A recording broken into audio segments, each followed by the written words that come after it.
Welcome into K-State Online. I am Mason Voth. That is Drew Galloway here on a Monday. And I mean, we just talked about it last week. How many commitments was K-State going to be looking at after a busy official visit weekend? Well, the first visit weekend of the summer has provided some pretty good results for K-State.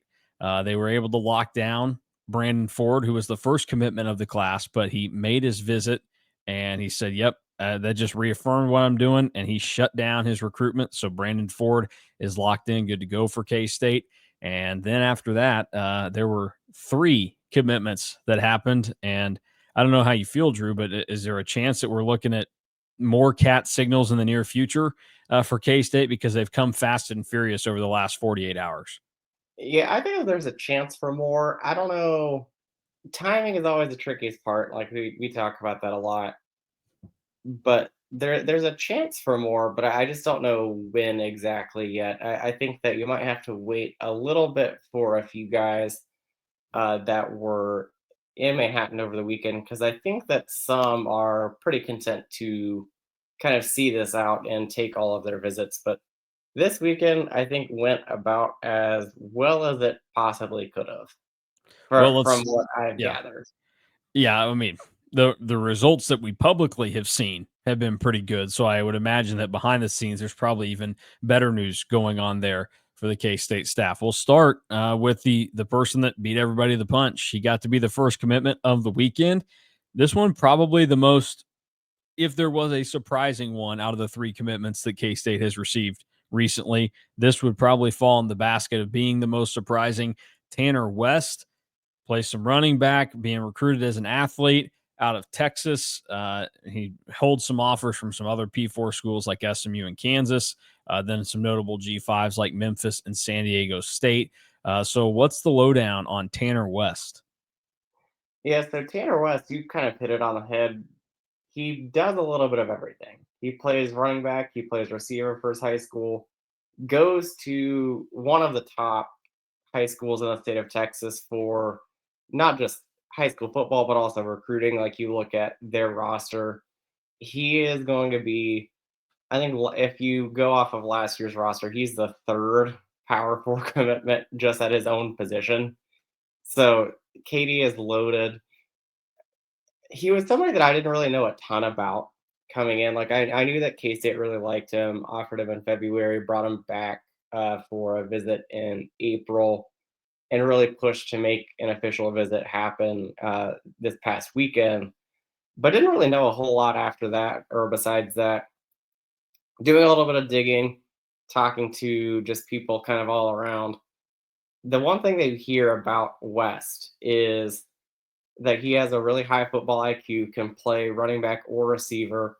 K State's kind of taking him as an athlete. Offense is going to get him first, but if he doesn't work out on offense, there's talk that he could even play a little bit of defense because the Katy staff likes him so much. And with all of the guys that they have in their program, they think that he's one of the best athletes that they have. He can bench 320. He does a little bit of everything on the football field. The thing that really stood out the most to me, and this is why I think we talk about like he's somebody that can really do it all. He's a running back that had almost as many receiving yards as rushing yards last season. And some of that is because of who's in front of him on his own team. But that also says a lot to him that he is so productive at the receiver position that they and so athletic that they have to find a way to get him the ball and get him on the field.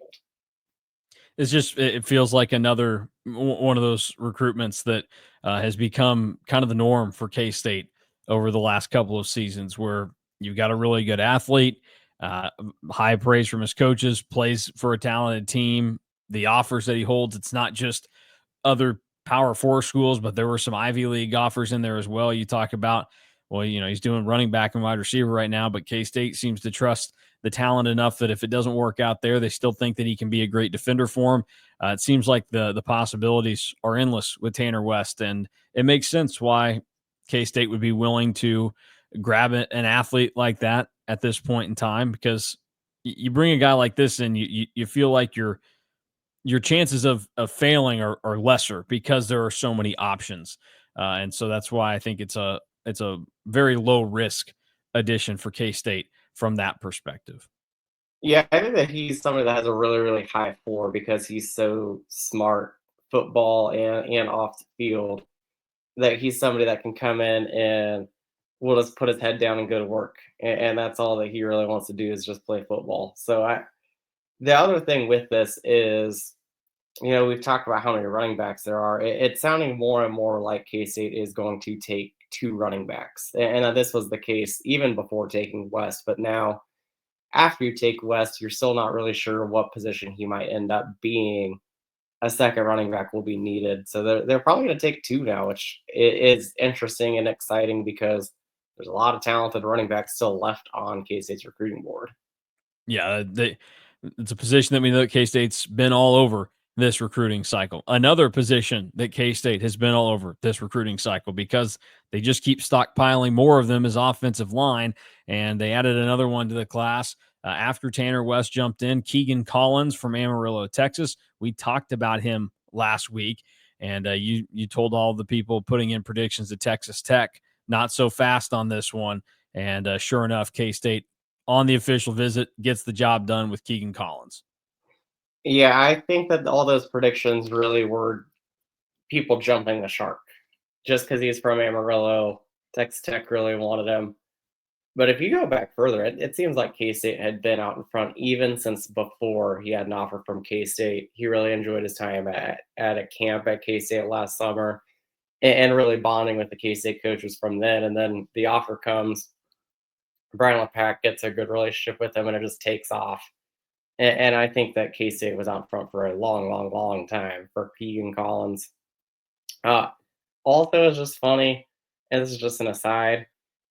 Keegan Collins, before he announced his commitment to K State, had changed his Instagram bio, and I think that somebody told him that, and like wanted a little bit more suspense with his commitment announcement. So because of that, he ends up not announcing until a day after he initially said that he was going to change his Instagram bio back up. But now he's already like I think within the first like 2 minutes of posting his commitment, all of his profile pictures are all K State now. So it's funny to see how that all kind of transpired very quickly. Yeah, yeah. Well, you got to be careful on that. Those bios, people still get a peek at them. Before we get into the final commitment of this string that K State has going right now, I want to remind everybody about the 2025 Aer Lingus College Football Classic. You can visit cats2ireland.com for your travel, hospitality, and ticket information if you're still trying to get over there. You can also check out kstatesports.com if you already think you're going to Ireland. You might be there. Who knows? What great timing for you. And you just need a single ticket. You might be able to find it if you go to kstatesports.com right now. But it's June 2nd. So you're running out of time if you think that you're going to make this trip of a lifetime a reality. Cats2ireland.com going to help you out on that front. Let's dive back into it, Drew. Another commitment that K-State added just recently, the last one to come in, another offensive lineman, another Texan. It is Justin Morales from El Paso, stands at 6'4", 250. And this is another O line, Brian LePack, getting the job done once again. Yeah, there is not a hotter recruiter right now than Brian LePack, at least at K State, because he has came in. He was hired in February. It is now June 2nd, and he has four commitments in his room in this class. And it just shows how well thought of he is in the high school ranks and why. I mean, I said it a couple weeks ago on one of our recruiting shows that like he is the one name that gets brought up by every single person that has interacted with him, and it just shows how well he's doing. While Collins and Oliver Miller are both probably tackles, Justin Morales is an interior guy all the way. 6'4", I think he's up to 265 now. Was what he weighed in at K State at. Super, super long arms. He has an 81-inch wingspan, can get to the second level, very nasty, very typical of like your interior offensive line.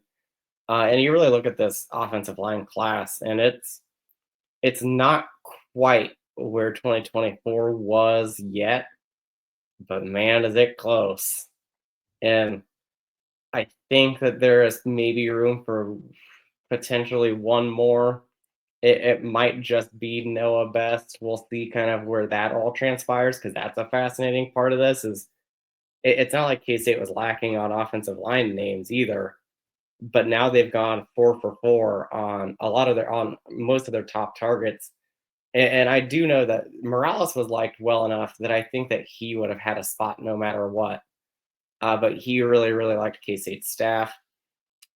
He told me right after he visited that this K State staff was the best staff that he has seen on his entire recruitment. And that's a pretty lengthy list of Yeah, I schools that are mean, going after him. I can rip it off, but it's it's K-State there obviously, but then Michigan State, Texas Tech, Arizona State, Arkansas, Oklahoma State, Maryland, Cal, Wisconsin, Georgia Tech, Nebraska, Arizona. Like it's a lot of notable offers that he had from other Power 4 programs, a lot of peer programs, and K-State once again able to stand out with one of these offensive linemen, kind of like talking about Keegan Collins, a dude in Texas Tech's backyard that, Texas Tech obviously wanted. They had recruiting people thinking that he was going to go there. He wanted to come to K-State. So, I mean, certainly this is all about the talent that is coming to K-State, but it also is reflective of the one talent that K-State already has, and that's Brian LePack.